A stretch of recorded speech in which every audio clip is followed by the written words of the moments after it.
en los que pueden sentirse muy felices, irritables o animados, y en los que hay un marcado aumento en el nivel de actividad. También puede tener episodios depresivos, en los que se sienten tristes, indiferentes o sin esperanza, combinados con un nivel de actividad muy bajo.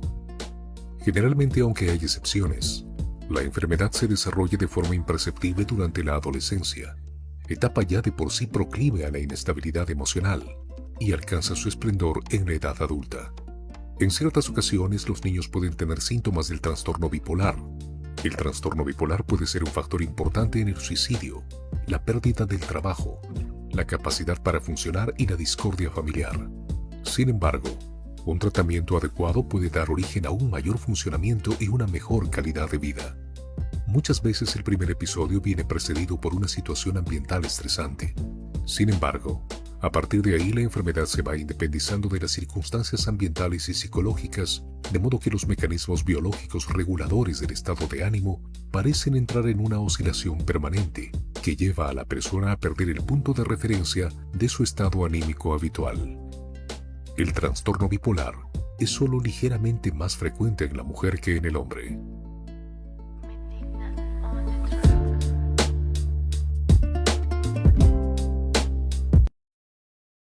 Bien, luego de haber visto este video, creo que ya podemos tener un poquito más de noción de qué es ese tema, ¿no? La bipolaridad. Pero ahora sí, vamos a estar sobre todo muy atentos a la explicación sobre este tema. Psicólogo, ¿cuál sería en todo caso la definición para entender qué cosa es la bipolaridad y cómo encontrar esa diferencia con un cambio de humor natural, ¿no?, en las personas?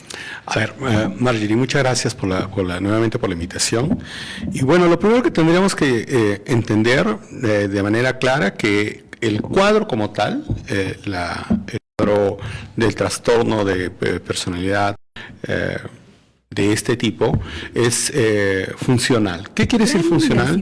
Que no tiene un origen psicogenético propiamente dicho, es decir, que no es porque tuvo un sufrimiento en la infancia, no es porque los padres, crisis por separación de los padres, sino son factores genéticos. Más o menos en Latinoamérica tenemos un 2% de la población que tiene este tipo de trastorno bipolar, ¿no?, el famoso TAP, ¿no? Entonces, esto es lo primero que tendríamos que saber. ¿Por qué? ¿Por qué es importante saberlo? Porque a veces, y lamentablemente, a veces cuando tenemos una persona que sufre un tipo de trastorno psicológico, lo solemos psiquiatrizar en algún grupo de personas o incluso profesionales, lo solemos psiquiatrizar. Otros los solemos psicologizar en exageración, ¿no? Y otros los solemos sociabilizar, o sea, a nivel social. Entonces, en este caso, el trastorno propiamente, el trastorno bipolar, es un trastorno eminentemente funcional y necesita sí o sí un tratamiento psiquiátrico, ¿ya? Un tratamiento medicamentoso. Eso es lo primero que tenemos que aclarar. Igual como en los casos de los niños con hiperactividad, ¿no? Una cosa es que un niño sea inquieto, que tenga alta energía en movimiento, ¿no?, que tenga un problema de conducta, y otra cosa es que un niño, por ejemplo, ya tenga un problema de hiperactividad que va a requerir un tratamiento medicamentoso, ¿no? Entonces, tenemos que saber distinguir eso, y para ello hay algunos ítems que son muy importantes tomar en cuenta, ¿no? ¿Ya? Por ejemplo, los primeros indicadores de este trastorno bipolar, ¿no?, se dan hasta los 25 años. Si después de los 25 años aparece un cuadro con ciertas características, habría que dudar, habría que generar otro tipo de investigación o generar la investigación de diagnóstico a través de otras hipótesis. ¿Ok? Bueno, para empezar, el trastorno bipolar, ¿no?, antes se le llamaba psicosis maníaco-depresiva, ¿ya? Bueno, ahora con la moderna ha cambiado, ¿no?, con el DSM-11, ¿no?, ha cambiado, pero, o si no, se llamaba también trastorno circular del ánimo, ¿no? Entonces, ese era anteriormente como se lo denominaba. Actualmente se le llama trastorno bipolar de la personalidad, ¿no? Entonces, ¿cómo podríamos diferenciar un trastorno bipolar de otro tipo de trastorno? Por ejemplo, ¿cómo podemos diferenciar el trastorno bipolar con el trastorno depresivo? En primer lugar, el trastorno bipolar tiene una fase maníaca. ¿Y cuándo podemos saber qué es la fase maníaca? ¿No? Cuando, por ejemplo, la persona o el paciente tiene entre 4 a 7 días de mucha hiperactividad, ¿no? Creatividad, alteraciones del sueño, alteraciones del apetito, duerme un promedio de 3 horas, no se cansa, tiene una mente muy próliga, ¿no? Habla constantemente, ¿no? Se descontextualiza en algún momento porque, por ejemplo, de algo serio comienza a reírse, por ejemplo, es capaz de reírse en un velorio, por ejemplo, ¿no? O ver las cosas de manera mucho más intensa. Pero la clave para poder distinguir un trastorno bipolar es que por lo menos entre 4 y 7 días esta persona, ¿no?, tenga un estado de hiperactividad constante, ¿ya? ¿Y por qué esto es importante saber discriminar?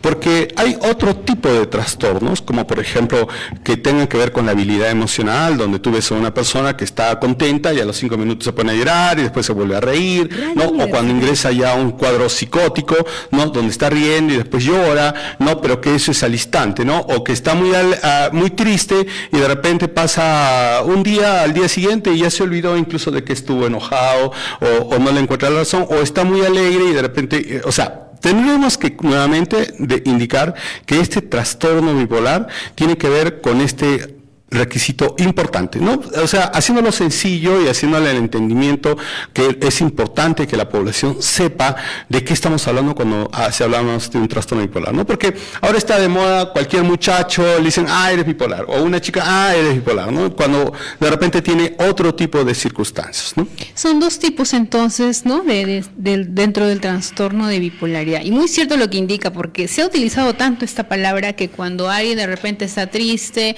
o está alegre y de repente está molesto, ¿no? O los cambios de humor de repente de las mujeres, que a veces es un poco común en algunas personas, ¿no? Y catalogadas así, ¿no? ¿Qué te pasa, no? ¿Qué es lo que te sucede? ¿Pareces bipolar o eres bipolar, no? ¿Se ha utilizado tanto este término, doctor? Sí, y a veces esto nos lleva a tener mucho cuidado en los diagnósticos, porque a veces te la crees, bueno, dicen, no, eres bipolar, oye, sí, de repente soy bipolar, y realmente comienzo a generar un cuadro de proyección subjetiva, ¿no? O sea, ya sí soy, y entonces me profundizo en un problema psicológico, producto de esta creencia de lo que yo soy, ¿no? Por ejemplo, me toca pacientes que me dicen, doctor, soy hiperactivo, ¿no? Pero cuando yo lo evalúo, no tiene nada de hiperactividad, pero esta persona ha vivido 25 años con la creencia de que tenía hiperactividad, porque alguien se lo dijo, ¿no? O porque la familia, su mamá o su papá se lo dijo. Entonces, por eso es muy importante. Y esa es una de las principales funciones que tiene el psicólogo, porque si bien es cierto, podríamos decir, bueno, ¿qué está haciendo un psicólogo hablando de bipolaridad? Cuando acá probablemente podría estar un psiquiatra, ¿no?, que es el que mejor podría hablar sobre el paciente en específico con este tipo de trastorno bipolar, ¿no? Qué bueno, se sabe que para el trastorno bipolar se toma un tipo de medicamentos dependiendo de la frecuencia del episodio que puedas tener. O sea, si por ejemplo de 10 episodios, 8 son maníacos, entonces te darás cuenta que hay un maníaco depresivo, ¿no? Un trastorno bipolar con más orientación al estado maníaco o al estado depresivo según la frecuencia, ¿no? Y no es que un trastorno bipolar sea así, ¿no? Empieza la manía, termina, entra en depresión profunda, empieza, y así no. A veces está en estado maníaco, está un tiempo y de ahí empieza la depresión y nuevamente es así. No es un zigzag permanente, sino es algo que suele ser irregular dependiendo de la persona. Ahora, otros aspectos que también están muy ligados, porque entiendo de que el psicólogo vendría a ser el primer filtro, ¿verdad? Por lo general suele ser así. Además de esos indicadores, ¿no?, de esa hiperactividad constante durante unos días, ¿no?, continuos, ¿qué otro tipo de características también ustedes pueden darse cuenta de eso? Bueno, si es una persona ya adulta, como por ejemplo voy a partir, hay el bipolar tipo 1 ¿ya? Y el tipo 2. ¿ya? Ya. El tipo 1 ya es que por lo general tiene la manía propiamente dicha, ¿ya? Y el tipo 2 es menos grave y se le llama pseudomanía. ¿Ya? O sea, es una manía, pero no es tan fuerte como el tipo 1. Por lo general, el tipo 2 lo tienen más mujeres que varones. ¿Ya? El tipo 1 es indistinto, ¿no? Hay tanto hombres como mujeres, pero en el tipo 2 hay más mujeres con mayor frecuencia que se desarrolla esta bipolaridad. En ambos igual se necesita tratamiento psiquiátrico. Pero ¿cuál es la diferencia entre el tipo 1? Al ser más grave, hay un fuerte complejo de superioridad, hay una capacidad de poderse sentir muy superior a los demás, que puede todo, que puede volar, que puede superar diferentes límites, saltar 4 metros de altura, una pared de 4 metros, o sea, ya incluso lidia con ya la desvinculación con la realidad, ¿no? En cambio, el tipo 2 es una persona que sí es hiperactiva, verborreica, puede desarrollar, en ambos casos puede desarrollar más, puede apostar mucho, puede gastar sus tarjetas de crédito en exageración, ¿no? Las compras impulsivas. Sí, compras compulsivas, ¿no? También puede ser más lábil sexualmente, por ejemplo, tener más predisposición a las relaciones sexuales inmediatas, ¿no? Entonces sí hay una diferencia entre el tipo 1 y el tipo 2. ¿Sí? Hay personas que también tienden a ser un poco más irritables y mayormente los vemos tal vez enojados, con mal genio, como decimos comúnmente. Este tipo de características y de repente al día siguiente está de buenas, ¿no? Con todo el entusiasmo.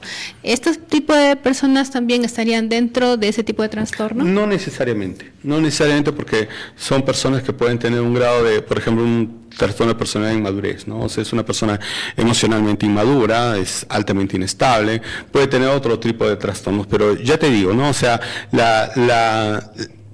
una persona puede tener un cuadro depresivo, ¿no? Y tú podrías decirme que esto de lo que tú me estás diciendo está dentro del cuadro depresivo, porque tenemos que recordar que la ira, o sea, cuando una persona tiene un trastorno depresivo, ¿ya?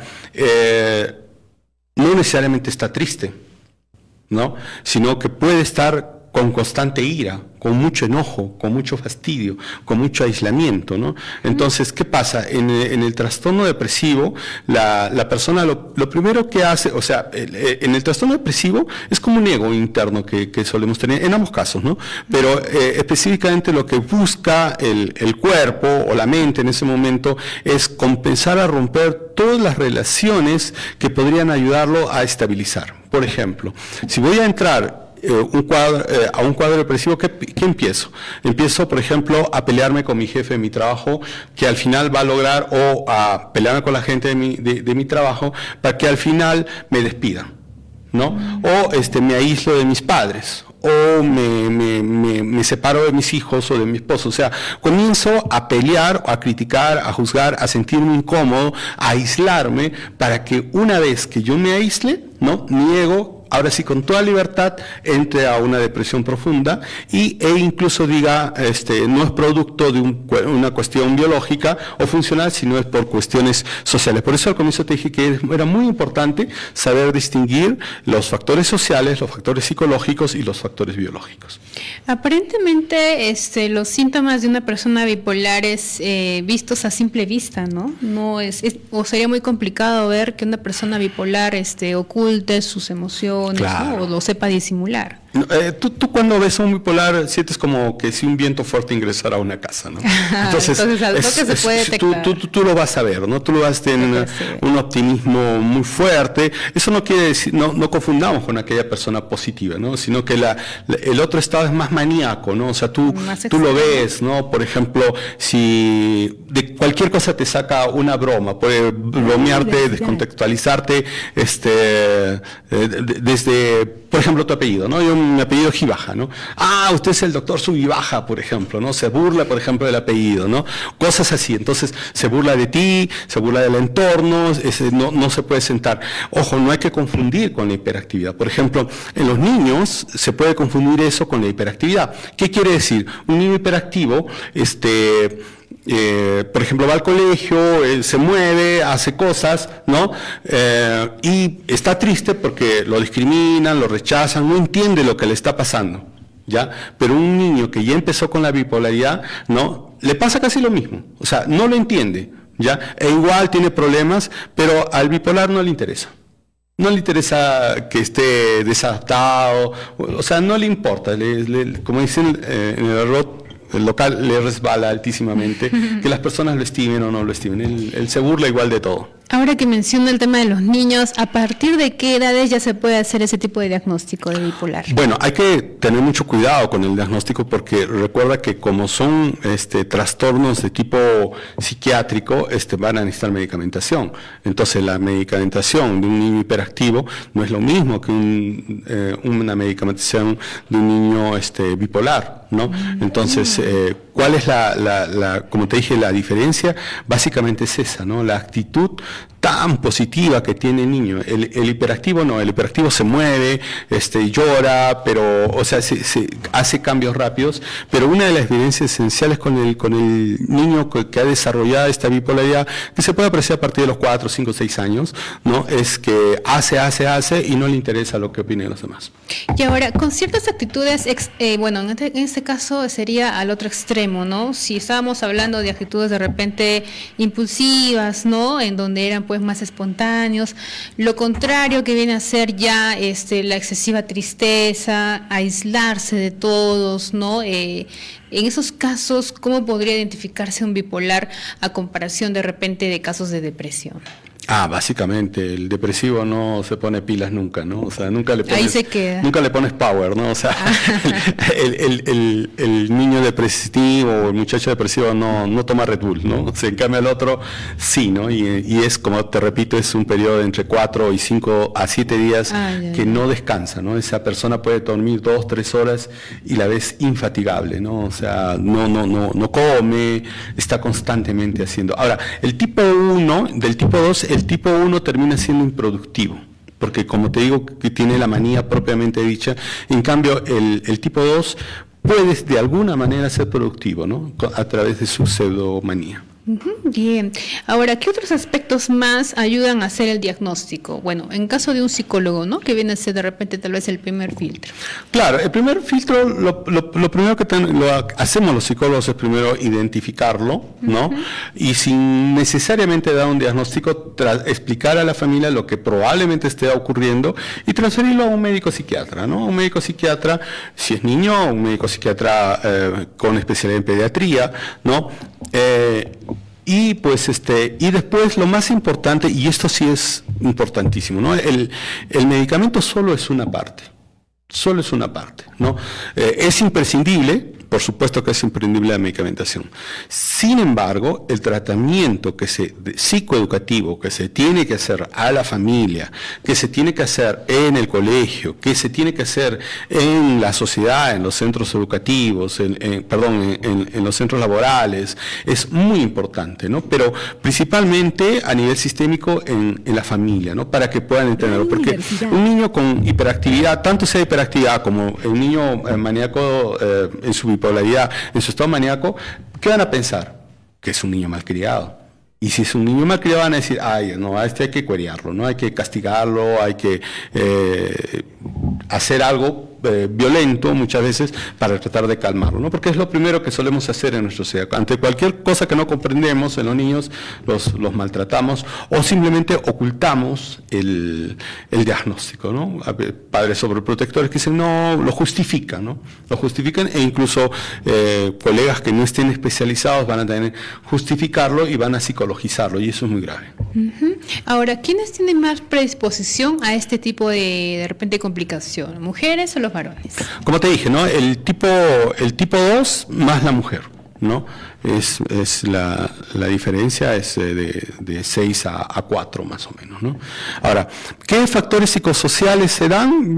Yo creo que más es por el tipo, no creo, es más por el tema hormonal, por las características psicosociales que ha tenido la persona, pero esto no es solamente una influencia, no es que es lo que determina como el factor genético hereditario. Bien, recuerden que también estamos a través de las redes sociales, sociales, a través del Facebook, ¿no? Nos buscan como Radio Universidad-UNSA, estamos en vivo también y nos pueden ver también, ¿no? No solamente escuchar, también tienen la opción de poder vernos a través de las redes sociales. Y bueno, nos han hecho una consulta, doctor, creo que ya incluso usted había respondido a esto, pero lo vamos a decir, ¿no? Dice, ¿cómo darse cuenta que tu pareja es bipolar? En el caso de las relaciones, por ejemplo. Por ejemplo, ¿no? Hay que diferenciar, ¿no? Por ejemplo, con la personalidad límite, ¿no? O el TLP, ¿no? Que es un trastorno en el cual la persona manipula el entorno para tratar un beneficio inmediato, ¿no? Entonces puede, si le conviene en ese momento, se enoja, o más aún en el caso de un diagnóstico narcisista, ¿no? En el cual a través de la ira o el afecto va graduando cuál es el interés que hay detrás de, ¿no? De lo que él, por ejemplo, la pareja quiere, ¿no? O sea, hoy día me parezco enojado porque ya te voy a decir algo que te va a incomodar, entonces te adelanto y me enojo para que tú ya te bajes las pilas, no me reclames nada. O sea, en el fondo, por ejemplo, el narcisista es la capacidad de manipulación que pueda tener y utiliza sus emociones, su ira o su afecto para poder, o su tristeza incluso, para poder lograr lo que él quiere en prioridad, ¿no? En el trastorno límite de personalidad no es intencional, pero sí se distingue el trastorno límite de personalidad por su labilidad emocional, ¿no? Hoy día te quiero, mañana no te quiero, hoy día siento que te amo mucho, mañana no lo sé, ¿no? Busco otra pareja, me aburro, ¿no? Entonces eso es importante también considerarlo. Bien, la siguiente consulta dice, ¿hay alguna profesión que no pueden estudiar las personas bipolares? No, porque recuerda que el trastorno bipolar es un trastorno afectivo, no es un trastorno intelectual, ¿no? Entonces, bien medicamentado, bien regulado, ¿no? Y sobre todo que el paciente haya llevado un proceso psicoeducativo de autorreconocimiento de su trastorno, de aceptación de su trastorno y además de identificación de los cuadros que él está pasando o ella está pasando, puede tener una vida normal, por llamarlo así, ¿no? Puede casarse, puede tener familia, y como les repito, al no ser un tema, es un tema genético, pero no es un tema heredado, ¿no? No es algo que podré decir de padres bipolares, el hijo sale bipolar. No necesariamente. No necesariamente, ¿no? Ok, bien, todavía hay unas más dudas que nos han escrito y también quisiéramos saber si es que por el tratamiento que se sigue, tanto psicológico como psiquiátrico, hay cura, ¿no? Si una persona bipolar puede llegar a superar ese trastorno. Con todas esas respuestas, regresamos después de la pausa. Estamos a través de Radio Universidad, aquí en Psicosalud. Ya volvemos. Todos afrontamos cambios y debemos tomar decisiones para mejorar nuestra calidad de vida. En Radio Universidad presentamos Psicosalud, un espacio de asesoría especializada, porque nuestra salud mental es lo primero.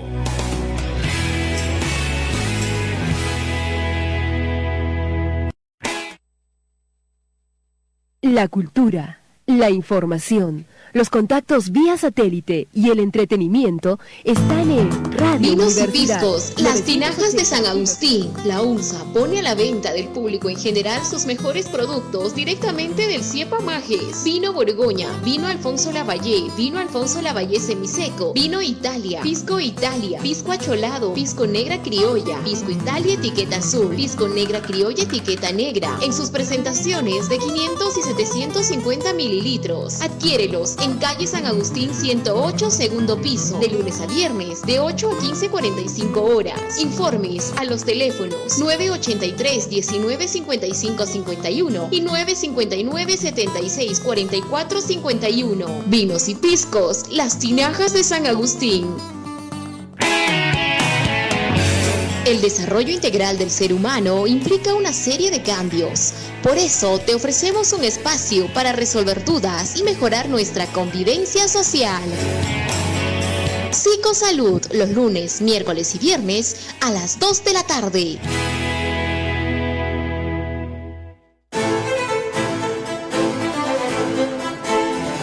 Musicalízate. Un programa dedicado a la historia de los grandes compositores, a los estilos musicales y a la magia del sonido de los instrumentos ejecutados por los grandes intérpretes de la música académica.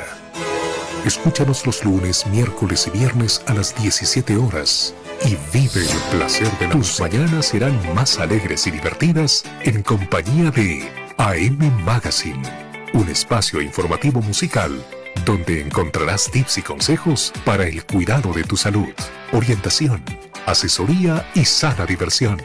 AM Magazine, de lunes a viernes de 8 a 10 horas por los 980 de la amplitud modulada. Síguenos también en www.unsa.edu.pe. Redes sociales y en simultáneo. El desarrollo integral del ser humano implica una serie de cambios. Por eso te ofrecemos un espacio para resolver dudas y mejorar nuestra convivencia social. Psicosalud, los lunes, miércoles y viernes a las 2 de la tarde.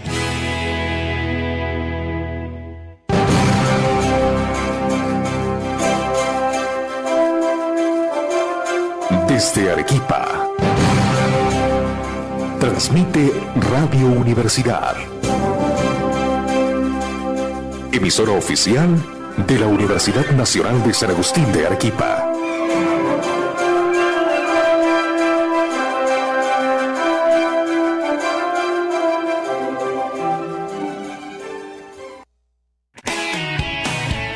Todos afrontamos cambios y debemos tomar decisiones para mejorar nuestra calidad de vida. En Radio Universidad presentamos Psicosalud, un espacio de asesoría especializada, porque nuestra salud mental es lo primero.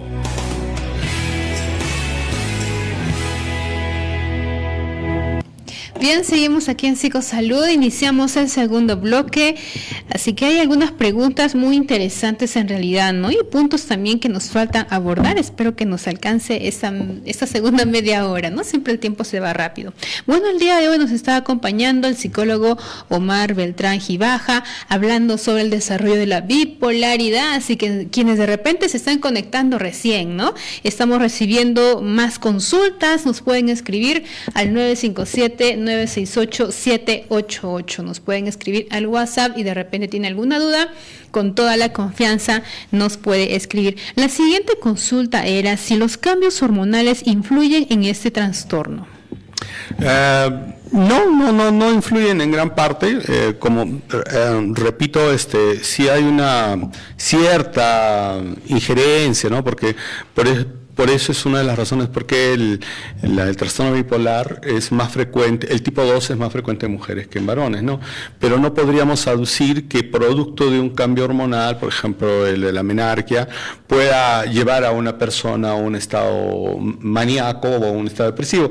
Por lo general, una alteración hormonal de tipo de producto de la menarquia o de la menstruación se da más hacia la depresión y ansiedad, ¿no? O sea, va más así, no es que ese día te pongas a hacer mil cosas, no pasa eso, ¿no? Ahora, lo que ocurre es que hay personas que sí tienen mucha carga, mucha energía, ¿no? Y de repente esos días les baja la energía porque, bueno, están adoloridas, ¿no? Están más sensibles, ¿no? Y pues es diferente, ¿sí? No es lo mismo. Tal vez la persona que nos escribe se siente un poco identificada, ¿no? Los días de periodo, de repente, donde uno está más irritable, ¿no? O tal vez algunos tratamientos ginecológicos que incluyen las hormonas, ¿no? Claro, eso, bueno, iría más orientado para eso, pero es muy preocupante y hay que tomarlo en pinzas el diagnóstico maníaco depresivo. Es más, los mismos psiquiatras se suelen equivocar, ¿no? Entonces, un buen diagnóstico de manía de bipolaridad, ¿no? Se suele dar incluso después de 2 o 3 años, hasta incluso después de 10 años para llegar, ¿no? Porque ahorita está muy de moda a todo el mundo ponerle trastorno límite de personalidad, ¿no? Entonces, a veces hay que hacerle un seguimiento seguimiento, todo un trabajo fenomenológico, epigenético del paciente, ¿no? Para hacer un seguimiento de cómo van sus procesos, ¿no? Entonces, a mí me han llegado varias adolescentes con problemas de bipolaridad, con diagnóstico de bipolaridad, y nunca lo tuvieron, ¿no? Y lo peor es que han estado con tratamiento de bipolaridad y pues e incluso con tratamientos de bipolaridad con medicamentos depresivos, ¿no? Y muchos de los medicamentos depresivos, por el contrario, te despiertan la bipolaridad, ¿no? Entonces, algo que utilizan los psiquiatras como para evidenciar el diagnóstico es que si la persona le dan antidepresivos y pasa al otro lado, ya, este es bipolar, ¿no? Como que le aceleran la etapa bipolar solo para poder ver cuál es el diagnóstico. Bueno, antes de la siguiente consulta que nos han hecho, quedaba una, ¿no? Pendiente antes de irnos a la pausa, era que si tiene cura o no tiene cura la bipolaridad. La bipolaridad no tiene cura. Como propiamente dicha, la bipolaridad no tiene cura. Sin embargo, ahí está la parte importante del psicólogo clínico, ¿no? Para poder orientarlo, bueno, también el psiquiatra poder orientar y que la persona, el paciente, pueda reconocer sus características, ¿no? Que llegue a un proceso de aceptación de estas características y que las pueda aprender a gestionarlas, no a controlarlas, porque no se trata de que en algún momento creamos que porque yo hago psicoterapia, este paciente va a poder curarse ¿no? Eso sería un grave error, ¿no? Sin embargo, podría identificar cómo están sus cuadros para que pueda asistir al médico tratante y que le vaya regulando la medicamentación de manera de manera sostenida. ¿Eso quiere decir que un bipolar ya toma medicación por el resto de su vida? Sí. ¿Y qué pasa si lo deja la medicación, digamos? Bueno, sus subidas y bajadas van a ser mucho más graves, ¿no? Incluso pueden entrar a cuadros psicóticos, ¿no? Eso se puede dar. Bien, la siguiente pregunta dice: mi pareja tiene los síntomas que menciona el psicólogo en el programa. Quisiera saber cómo debo actuar yo, ya que no quisiera perjudicarla y sobre todo quiero ayudarla. Bueno, no tiene. Lo que pasa con la psicología y más aún con la psiquiatría, porque antes, yo tengo ya 25 años de psicólogo y era muy curioso porque antes conversaba con alguien y cuando yo le decía que era psicólogo inmediatamente se retrotraían y era, no, me estás evaluando, entonces muchas de los trastornos de tipo psicológico, más aún de tipo psiquiátrico, han sido estigmatizados, ¿no? Entonces, nos da como que vergüenza, no hemos naturalizado, le damos un valor negativo a todo este tipo de trastornos, ¿no? Entonces, primero tenemos que identificar que la persona no lo buscó, ¿no? Es un tema de azar, ¿no? Es un tema de lo que se dio, no es culpa de nadie, no es culpa del papá, como les dije al comienzo, del papá o de la mamá, no es culpa de absolutamente nadie, ¿no? Es un tema que le tocó y que por lo tanto hay que tratarlo como tal cual, ¿no? Entonces, nuevamente, te repito, si es que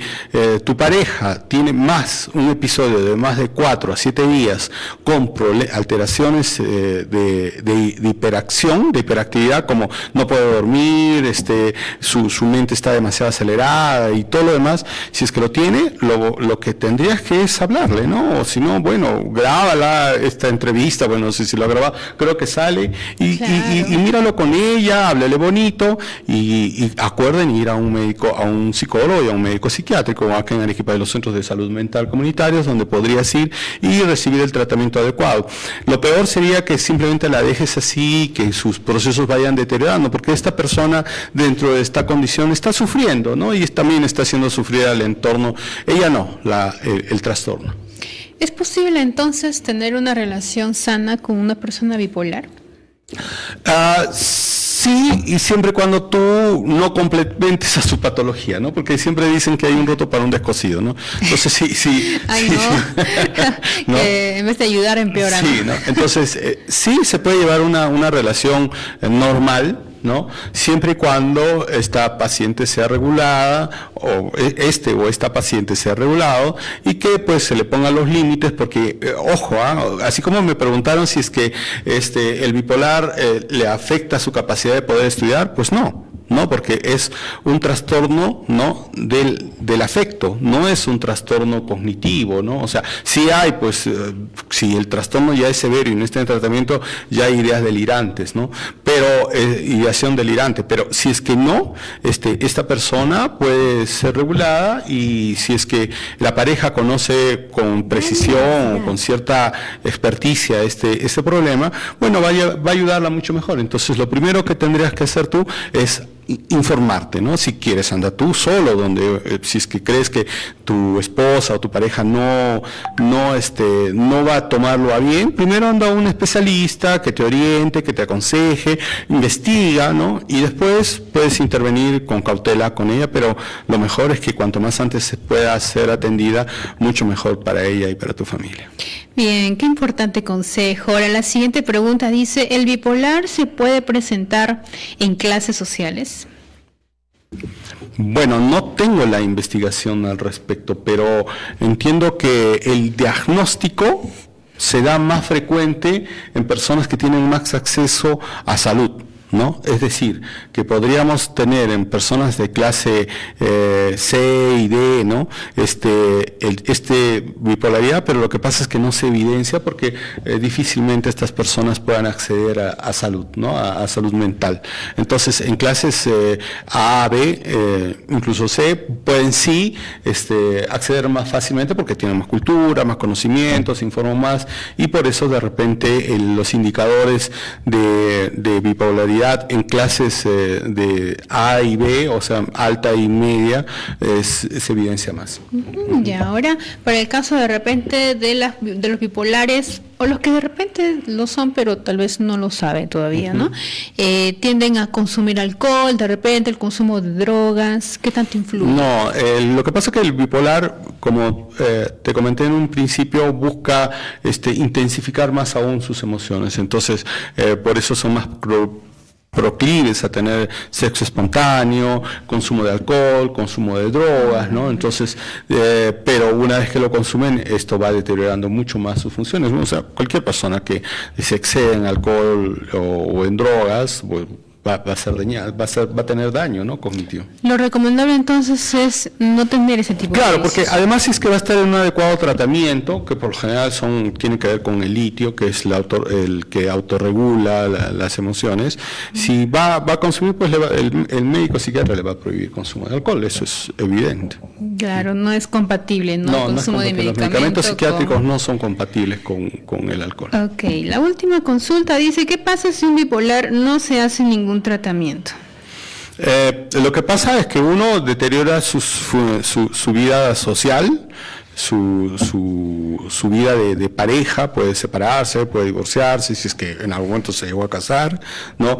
Deteriora sus relaciones con su familia en términos generales, no accede a trabajo y va profundizándose hasta poder, no necesariamente, pero puede ya incluso deteriorar hasta tener indicadores psicóticos. Bien, ahora, una de las consultas que, bueno, nos hacían uno de nuestros oyentes era qué hacer, ¿no? Que aparentemente era su pareja la persona que era bipolar, pero en el caso de la familia, los papás, los hermanos, ¿qué tipo de acompañamiento, ¿no?, pueden realizar ellos si uno de los miembros de la familia ha sido diagnosticado, ¿no?, con bipolaridad? Claro, nuevamente, ¿no?, como te digo, el tema del trastorno bipolar, ¿no?, o el TAP, no es algo endemoniado, no es algo pecaminoso, ¿no?, sino es algo que se da naturalmente, no es como una persona hubiese nacido con ciertas características. Y ojo, o sea, las personas bipolares tienen características muy bellas, son personas muy sensibles, son personas que ven cosas que de repente los demás no ven detalles, cosas que a veces nuestra mente no lo mira, observa situaciones diferentes. O sea, no es que sea una mala persona, al contrario, ¿no? Depende de cómo ha sido formada en su familia, es una bella persona, muy sensible, tiene cualidades muy bellas la persona bipolar, ¿no? Entonces, y por lo tanto, su tratamiento lo ayudaría a regularse, ¿no? Y con un adecuado tratamiento psicológico, psicoterapéutico, la terapia sistémica familiar es muy importante en este tipo de trastornos, ¿no?, independientemente del medicamentoso. Y en el caso del acompañamiento psicológico, ¿no? Que es su especialidad en realidad, ¿no? ¿Cómo hacen ustedes? ¿Qué tipo de tratamiento, acompañamiento realizan en las terapias? Bueno, lo que nosotros básicamente en la terapia es que le ayudamos primero a autorreconocerse y a autoaceptarse tal cual, ¿no? Después enseñamos a la familia también a reconocer y aceptar al paciente tal cual, ¿no? Y hacer proyecto de vida en conjunto, ¿no? En base a sus características individuales, ¿no? A su capacidad intelectual, a la capacidad dentro de ser disciplinado, de ser ordenado, de ser limpio. No te voy a decir que va a ser muy limpio, muy ordenado. Va a haber etapas en las que sí va a ser, o así como también va a haber etapas que no, pero en su promedio, ayudarlo a ser disciplinado, ordenado, estudioso, ¿no? Tener un proyecto de vida, ¿no? Para con la familia. Y desmitificar aquellas cosas que vienen con el psicologicismo, ¿no? O sea, dejar de echar la culpa a los papás, de echar la culpa al colegio, dejar de echar la culpa a los demás y encargarse de uno mismo, ¿no? O encargarse del paciente, ¿no? Dejar de estar diciendo, no, este maníaco depresivo fue producto del papá porque el papá es un loco y la abuela era otra loca y cosas así, ¿no? Entonces, que en vez de solucionar el problema, lo que hace es deteriorar las relaciones de pareja o las relaciones familiares y pues genera una situación de revictimización para el paciente que en este momento está sufriendo tal situación. Bien, ahora uno de los mitos justamente de la bipolaridad es que se dice que los artistas con trastorno bipolar pierden su creatividad si reciben tratamiento. ¿Esto es un mito o realmente es cierto?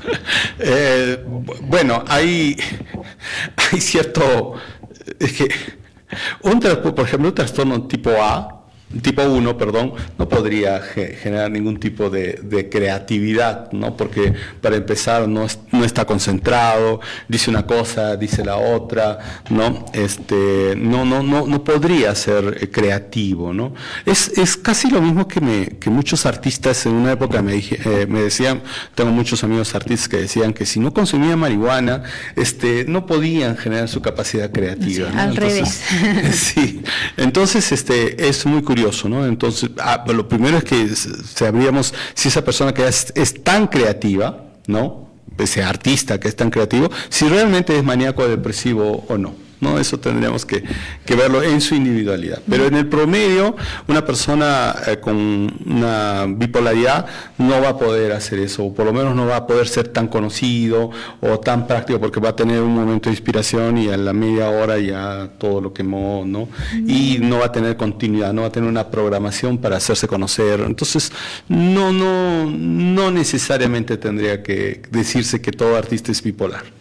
Bien, ahora dentro de los otros mitos que también justo estoy leyendo en un artículo, dice que las personas con trastorno bipolar no son suficientemente estables para ocupar un cargo, una responsabilidad. ¿Puede ser cierto esto o solo es un mito? Con un buen tratamiento sí podría hacerlo, ¿no? Regularmente. O sea, no de gran responsabilidad, pero sí algo que podría mantener. Pero una cosa es el trastorno de bipolar y otra cosa son tu parte caracterológica, ¿no? O sea, cómo te educaron, cómo te formaron, qué habilidades has desarrollado, ¿no? O sea, depende mucho del sistema familiar en el cual tú has crecido para que con el trastorno la persona tenga capacidad de adaptarse mejor al entorno. Ahora, en el caso de repente muy ligado al tema de responsabilidad es el hecho de ser padres. ¿Es más complicado para una persona bipolar de repente tener hijos? Sí, claro que es más complicado, ¿no? Tiene que tomar más en cuenta sus características, la pareja tiene que saber aceptar, entender, porque de alguna manera u otra lo eligió sabiendo o no sabiendo, pero ya lo eligió con esas características y bueno, lo que tienen que hacer ellos es trabajar para desarrollar capacidades para gestionar este trastorno. Ahora, en el tema, por ejemplo, de personas que están deprimidas de repente, o el tema específico del suicidio, digamos, ¿no? Hay personas que de repente puedan llegar a tener algún tipo de pensamiento de quitarse la vida. Sí. ¿Esto incluye en los bipolares también? Sí, eso sí. ¿En qué momentos entonces hay que tener cuidado, no? Porque entiendo de que también ahí es muy importante el acompañamiento. En la fase en la que está saliendo de la depresión o en la fase en la que está entrando en depresión, pero por lo general en la fase en que está saliendo de la depresión y está en la situación, está por entrar en la fase maníaca, ¿no? En esa fase hay que tener cuidado, pero justamente la psicoeducación que deben tener tanto los familiares, la red de apoyo de la personalidad, de la persona con este trastorno bipolar, debe saber sobre esto y aprender a controlarlo, ¿no? Y el médico tratante, así como el psicólogo, también tendría que tener en cuenta estos indicadores. Bueno, imagino que para un paciente, una persona ser diagnosticado con ese trastorno y que le digan, ¿no?, que va a tener que tomar medicamentos de por vida, tiene que tener un impacto no muy positivo, ¿no? No, pues definitivamente depende de la valoración que le estás dando, ¿no? Pero imagínate que te diagnostican diabetes y lo que tienes que hacer es tomarlo, ¿no? Y dejar de comer azúcar y harinas, y es lo mismo, ¿no? O sea... Pero hay personas que sí les impacta negativamente, ¿no? Ese tipo de noticias. Depende de tu cultura familiar. Claro. Depende de tu cultura familiar, de cómo ves las cosas, de cómo aceptas las cosas, ¿no? Entonces, yo he tenido pacientes que sí, me dicen, sí, soy bipolar, por eso vengo acá, doctor. Es más, ellos me dicen, ya, yo vengo tantas fechas al mes, y hacemos esto, y esto ya está por adelantado, previsto, ya incluso ellos han llegado a hacer el estudio de con qué frecuencia al año tienen sus estados, ¿no? Bipolares, y lo regulan muy bien, ¿no? El problema es de aquellos que no buscan ayuda. El problema realmente está en aquellas personas que tienen este TAP y no buscan ayuda y creen que con el apoyo de la familia o con ocultar o que ya pasará, creen que esto lo van a terminar curando o algo así. Entonces, estas mentiras, estos mitos son los que realmente le hacen daño al paciente TAP. Sí, ¿no? A veces las personas hacemos algún tipo de comentario sin un conocimiento real realmente, ¿no? Y así podemos hacer daño en vez de ayudar a las personas de repente que tienen ese tipo de trastornos. Sus consejos finales, psicólogo, para todos aquellos que tal vez por ahí digan, ¿no?, ya tengan la sospecha de que tienen esos síntomas, son bipolares, ¿no? Y aún existe ese miedo o ese temor de ir a un especialista, ¿no? Como ese temor al diagnóstico. Sus consejos finales. Bueno, lo primero es que el ser humano ha nacido con sus diferentes matices, colores y características, ¿no? Todos tenemos un poco de depresivos, todos tenemos un poco de maníacos, un poco de sádicos, tenemos todo un poco de todo, ¿no? Y es parte de esto, de lo que es multicolor en el ser y maravilloso en el ser humano, ¿no? Entonces, nada, solamente si es que las personas tienen o observan que tienen este tipo de indicadores de manera natural, ¿no? Es como ir a un dentista y hacerse ver con un médico psiquiatra, hacerse ver con un psicólogo, hay los centros de salud mental, hay especialistas que trabajan en el tema y pues ellos los van a saber orientar, pero como les repito, de manera natural, es como ir a un chequeo médico, ¿no? Y de esta manera podremos saber. Lo peor es ignorar, dejarlo pasar y que esto vaya empeorando en el tiempo, no solo por la enfermedad, sino por la calidad de vida que vaya a tener esta persona y el futuro que vaya a tener esta persona. Y si son niños, mucho peor, ¿no? Porque si ese niño no es buen tratado, ya va a tener problemas de desadaptación social, ahí sí no va a poder estudiar, no va a poder tener amigos. ¿Por qué? Porque no le están llevando un tratamiento adecuado, no están haciendo lo adecuado para que de manera natural y a través de una buena gestión puedan este niño tener una vida regular, una vida normal.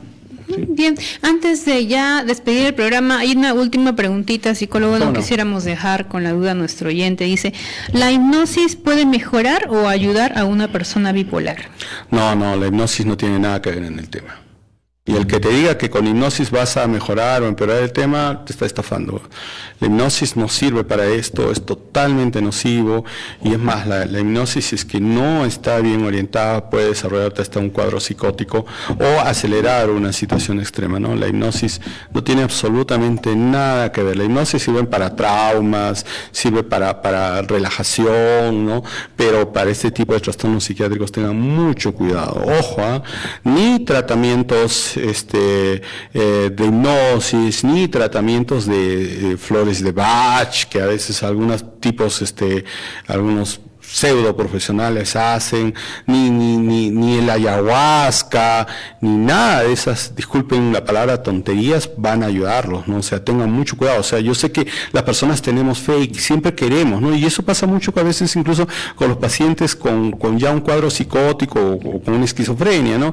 Les decimos, si mucha gente busca alternativas, y eso es normal, eso es natural, pero probablemente si es que no van a ser bien atendidos, van a hacerle más daño que bien a sus pacientes, a las personas que ustedes aman. Así es que yo les puedo recomendar que no, y si es que por ahí hay alguna investigación que pueda yo leer o que ustedes puedan saber sobre que si la hipnosis ha curado el trastorno bipolar, avísenmelo y díganmelo para yo ir, ¿no? No es que yo lo sea, pero los mando a mis pacientes, ahí resulta mucho más rápido todo, ¿no? Pero si no, eso es algo muy peligroso. Hay que tener mucho cuidado. Sí, hay que tener mucho cuidado con las pseudociencias. Y eso, yo creo que una de las grandes virtudes que tiene este espacio es que ustedes están buscando profesionales con evidencia científica, ¿no? Con especialización. Y eso yo quiero felicitarlos, porque sí están dando un aporte a la sociedad, ¿no? Y están permitiendo que la población tenga acceso a conocimientos que a veces no lo tienen, ¿no? Y que todo el mundo lo maneja, ¿no? Y que sin embargo no sabemos cuál es el verdadero diagnóstico ni las consecuencias de, ¿no? Entonces, muchas gracias a ustedes por todo ese esfuerzo que están haciendo semana a semana y que pueda ayudar a la sociedad. Muchas gracias. Igualmente para usted, de repente alguien quiere comunicarse, ¿no? Algún número telefónico, dirección para mayores consultas. ¿Cómo no? Me pueden llamar al 959 29 9903. 959-29-9903. Bien, muchísimas gracias y lo esperamos en otra oportunidad aquí en el programa. Con gusto todo lo que tenga que ver con psicoterapia, familia, tengo especialidad en ese tema. Bien, esperemos que hayan anotado el número y sobre todo pues busquen esa asesoría, esa ayuda de forma oportuna, ¿no? Siempre con la prevención de por medio. Hemos estado con el psicólogo Omar Beltrán Gibaja, él es psicólogo clínico social y de esta manera culminamos con el programa, pero usted no se desconecte, todavía hay mucho que compartir con todos ustedes a través de toda la programación que ofrece tanto Radio Universidad como TV UNSA. Conmigo será hasta el día viernes. Cuídense. Todos afrontamos cambios y debemos tomar decisiones para mejorar nuestra calidad de vida. En Radio Universidad presentamos Psicosalud, un espacio de asesoría especializada, porque nuestra salud mental es lo primero.